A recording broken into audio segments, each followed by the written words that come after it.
Hi. We are. I feel that way a little bit too, I guess, right now.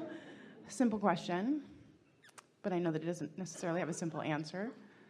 I'd like to know what my purpose is. Your purpose is to continually discover expansion and to keep up with it for the purpose of pleasure and joy. The triad of intentions that you were born with: freedom, growth, and joy. And we say freedom, growth, and joy, and you say, we hear you, growth, growth, growth. And we say freedom and growth and joy, and you say, yes, growth, growth, growth. And we say freedom, you're so free you can choose bondage, and expansion is inevitable. But if you choose joy as your powerful desire, if that's what you are predominantly looking for, then you will always stay in balance, because life's going to continue to cause this expansion, and no one can vibrate for you, so no one can ever take your freedom away from you. No one ever does anything to you. Nothing ever happens to you that's not a vibrational match to the frequency that you've got going on. And so when you let joy be your quest, which means I want to feel good, I want to find clarity, I want to feel the alignment, I want to sync up with how source feels about this right now. So it's your awareness that the source within you is here with you right now, having whatever conversation you're having whatever experience you're having, and has a very clear perspective of this moment in time. And then you understand that if you feel any negative emotion, your perspective is different from that of source. So as you reach for it, as you try to find a way. The other day, Esther was talking to a technician who's doing some electronic things in her new house, and he was explaining to her why, even though she had met him 6 weeks ago, he had still failed to order whatever it was. And so she was feeling some frustration about it, because it's taking longer than she thinks it needs to, and a little organization would help, she thinks.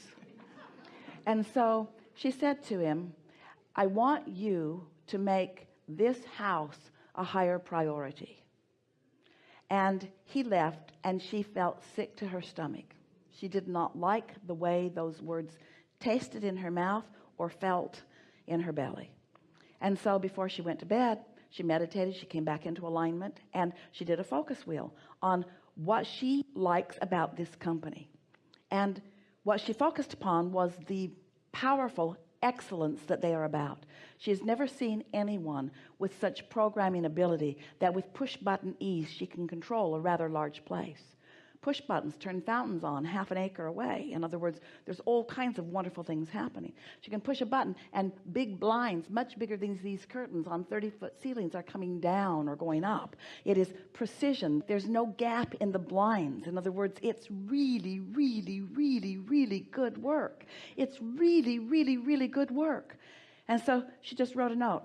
I want you to know that what I've always cared most about with your company is the excellence that you are providing. And I want you to know that I'm going to bed with this powerful thought in my head: excellence like you deliver is worth waiting for. Well, it all cleared up. Esther came into alignment. That's your purpose, to let life take you where it takes you, and then find a way to come into alignment no matter what. Come into alignment no matter what. Come into alignment no matter what. Come into alignment no matter what. Do not let the conditions of your world control the way you feel. That's conditional living. To come into alignment no matter what. Finding the relief and the power of alignment. Yeah. Good enough? Absolutely. Really good. Thank you.